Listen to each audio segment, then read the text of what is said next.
Florence Matthew is planting sweet potatoes for food and some for sale during the harvest season. She says farming in Nigeria has become more challenging in recent years. Many farming communities have been taken over by gunmen and herders, so farmers have to run for their lives, many to urban centers. If you dare to confront them, you won't live to tell the story. Many who tried it have been killed. Fertilizers are also expensive, so things are really hard on us farmers.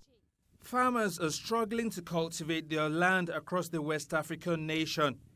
Insecurity has kept them away from their farms. Many have been killed by gunmen, while others have been kidnapped for ransom. In May, over 100 people, mostly farmers, were killed, and many more were displaced from their homes in Plateau State, according to the Nigerian House of Representatives. This has affected food production in the country. That has in turn led to higher food prices in local markets. We factor in so many things when we go to villages to buy foodstuff. First is transportation fare, and it has really increased. In places where we used to pay 500, we now pay 1,500. Then to the foodstuff, it's expensive in the villages because many farmers are no longer farming, so there's some level of scarcity. As traders, we're in business to make a profit, so we factor everything into the pricing. According to the United Nations, over 4 million people in Nigeria are experiencing hunger. About 700,000 children under 5 are seriously malnourished. Public affairs analysts say ending insecurity, including conflicts between farmers and herders, and improving agricultural practices could help improve the current situation. Research for improved seedlings.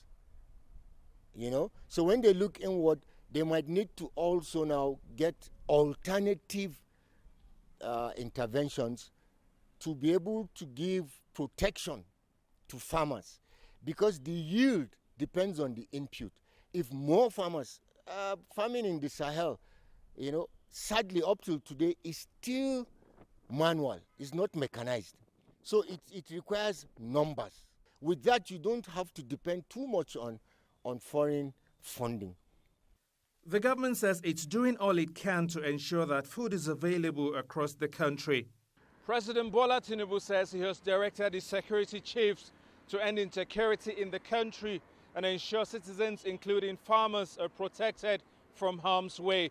He says the government is creating agricultural hubs throughout the nation to increase food production and engage in value-added processing. The livestock sector, according to him, will also be introduced to best modern practices, and steps are taken to minimize the perennial conflicts over land and water resources between crop farmers and animal farmers. With such measures in place, more farmers will be encouraged to grow their crops without fear. The hope is that increased food production will mean less hunger and lower food prices, something which many people in Nigeria are keen to see in the near future. Tassim Akende, CGTN Jos.